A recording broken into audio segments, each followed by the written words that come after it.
Hello! For those who didn't watch my Fantastic Beasts review last week, you might be thinking, where the hell are you? Well, I'm on the road at the moment. I am in Cinderella at the New Theatre Royal in Lincoln. Link to tickets down below in the description. But I just got out. We had two shows today that were earlier on in the day, and I decided afterwards I was going to go to the cinema because I really wanted to wrap my eyes around the beauty that is Disney's Moana. Moana is a 2016 motion picture by Walt Disney Pictures. It features the voice cast of, I'm going to get a name wrong and I feel so bad about this because she's incredible, Auli Cravalho. I'm so sorry. I'm going to refer to you as Moana throughout the review. So sorry. Like she's watching this. Dwayne Johnson as Maui. And I mean, lots of actors. Alan Tudyk pops up in his third Disney film in as many years. Jermaine Clement's in it. Rachel House, who's excellent. Moana is about a Polynesian. Yeah, we got that right. Polynesian.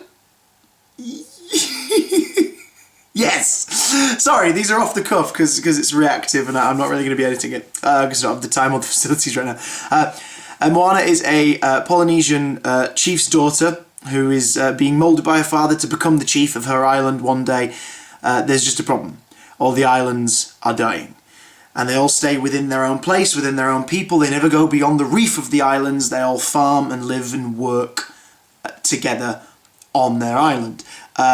Moana has always wanted to explore the ocean, though. Her grandmother is very encouraging of her following her heart and who she really wants to be, as opposed to what she's being told to be. So there's a conflict of interest there between her grandmother and her son, her dad. So there's that. But also, the islands are dying because 1,000 years ago, Maui, the demigod, plucked the sort of the heart of the, what's it called? It's taken the oh god, Te Fiti is where sort of the central island, and the heart of Te Fiti, this gemstone, he plucked it because it was the thing that creates life, and he decided if he was going to pluck it, he could give it to the people, because he wrenched mountains from the sea, he gave us fire from the depths of hell, like he brought us all these things, and he thought, if I can give you, humans, the ability to create anything you wanted with the heart of Te Fiti, then I'll be the biggest hero ever. Problem is, once he took the heart from Te Fiti, darkness began to spread. And 1,000 years later, it has reached Moana's island. So she has to make the terrible decision of defying her father and venturing out into the sea beyond the reef to find Maui and reclaim the heart's rightful place on the island of Te Fiti. I'm not going to go into too much detail about the movie, that's just the basic summary. Simply because this movie needs to be experienced firsthand. Spoiler alert, good review. I think this is my favourite film of the year. I know there's still time. Films like Passengers and Rogue One have yet to come out, but I'm not sure they're going to do this. I adored this movie. It was so good. The score this time, I'm going to go sort of little stages. The score this time was written, well, the music in general, was written by, these are the songs. Score was by Mark Mancina. Excellent work. This is one of the most beautifully scored animated movies I've ever seen. And the songs were by Opetei Faioi, I'm so sorry, and Lin-Manuel Miranda, who most of you know from Hamilton, recently dropped the Hamilton mixtape, which sounds amazing. The songs in this are great. Now, I'm a fan of the Menken era of Disney music, so the Disney Renaissance, Little Mermaid, Aladdin, that era. I never liked to stray away from Alan Menken's touch when it comes to Disney music, really. I mean, even The Lion King, songs of The Lion King are great, but I don't connect to them as much as I do, say, Hunchback of Notre Dame, or Little Mermaid, or Beauty and the Beast. But these songs work quite well. Something that put me off Frozen is all the songs in that are, this is who I am, and this is what this means, and it's the inner meaning, but I'm saying it to you directly, and that's what I didn't like in Frozen.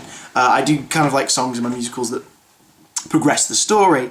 That's not to say that I don't like songs, obviously, about self-reflection or about stating who a character is, because usually you have an establishing song in a Disney movie. However, in this film, all of the songs are about speaking from the heart.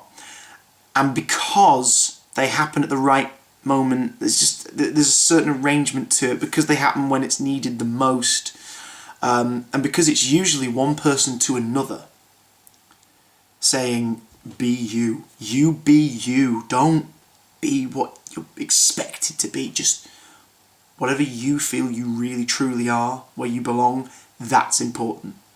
Follow that. Follow that. Follow that. Follow that and get there. It just works a lot nicer. There are a couple of songs that are a bit more sort of set-piece songs, including Dwayne "The Rock" Johnson, who's got pipes, it turns out.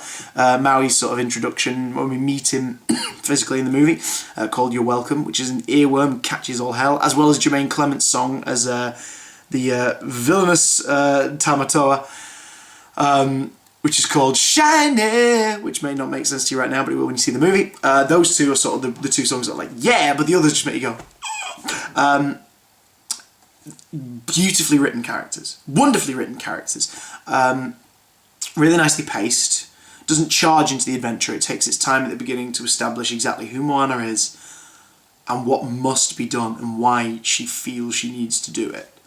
This isn't a story of like, I want adventure in the great wide somewhere. This is more, I can do something to change my world, to change everything for the better. I love my home, but I need to go beyond it to save it. And that's what's really, really kind of cool. They make a very clear point of Moana not being a princess. There's even a line in the movie where he says that you're a princess, and she's like, I'm not a princess. And he says, you've got a dress and an animal sidekick, you're a princess. Moana's not. Yes, she's sort of royalty to the island in a way, because if she wasn't, for some reason they wouldn't put her in the Disney Princess merchandise line, but she's the chief's daughter, she's a proactive leader, and a lover of her family and of her people and of her community, and that's why she does what she does, because she wants to save everybody. It's just great. It is a fantastic film. Great score, some really cool, interesting action set pieces, including a bit with these terrifying coconuts called Kakamora.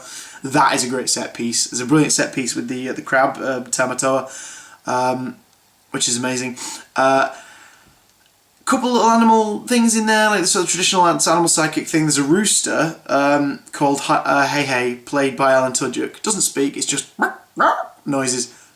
Oh god, funniest bit of physical acting from an animated character in years. Amazing.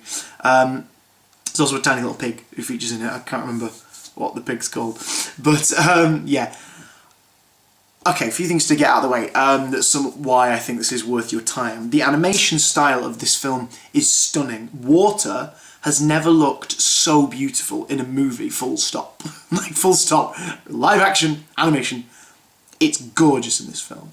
The water is a character, but not sort of like, you know, not like a, hey, I'm water. Like, no, I don't mean like that. I mean, think of the magic carpet in Aladdin, that kind of thing, where it's all just subtle movements and completely lets them convey what needs to be said.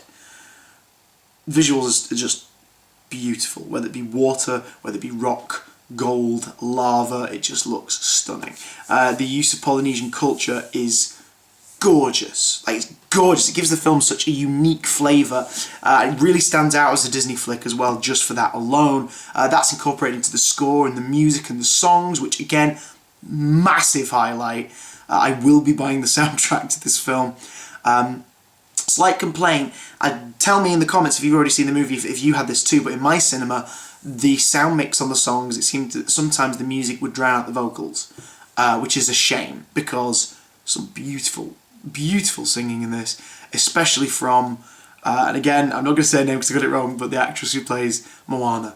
Stunning performance. Moana is a beautiful character. I don't just mean aesthetically, like she's like gorgeous, she's pretty and everything princessy that you need, but like the hair, the texture of her hair, the way it falls about her face, the way that her body interacts with water, like she's in the water a lot and then out of the water, she looks like she's been in the water, which is something that obviously now in CGI you could achieve a lot more than with hand-drawn animation, and they make full use of it. But she's stunning. Voice, vocal performance in both the singing and the acting, just perfectly pitched. The directors of this movie are your boys Ron Clements and John Musker, who worked on Aladdin, Hercules, Treasure Planet, Little Mermaid, Great Mouse Detective, Princess and the Frog. I mean, excellent movies. And here's another one. And for those asking, yeah, Dwayne "The Rock" Johnson, that charisma shines through an animated character as well. He's brilliant. Absolutely brilliant. Maui is just, he's lovable and he's a dick, but It just works. You can't help but like him. You like Maui, you love Moana, and if you're like me, your favourite character will quite likely be Grandma Tala, Rachel House's character, the grandmother. Wonderful character. Responsible for 2 moments in the movie. And this is not a spoiler alert by what I'm about to say isn't a spoiler for the story. Just that character and what that character does, and what she says, like her message. At 2 points in this film, I burst into tears. I watched this on my own, didn't go with friends. I went after work and watched it. Sat there on the cinema seat, Coke in one hand, napkin in the other, actually trying to dry my tears. I cried, man. I burst into tears watching this movie. Disney film hasn't sort of touched me like that in years. Like, it's not made me feel that emotionally invested. I mean, I adore Tangled. I really dug Zootropolis / Zootopia. And Princess and the Frog I think is amazing and so overlooked that it's criminal, but Moana, man. I haven't given this yet, I don't think, but I'm doing it for Moana because it's a family movie. Old school Disney fans will also feel overjoyed seeing this. Families will enjoy it. It's a 5 out of 5, man. It's 5 stars. If I was editing this, there'd be a graphic, but there isn't. 5 stars for Moana. If you've already seen it, let me know what you think down below. Keep spoilers to a minimum, because we want people to go and experience this for themselves. And I will see you very soon for another video of some sort. Ta-ra. You're welcome.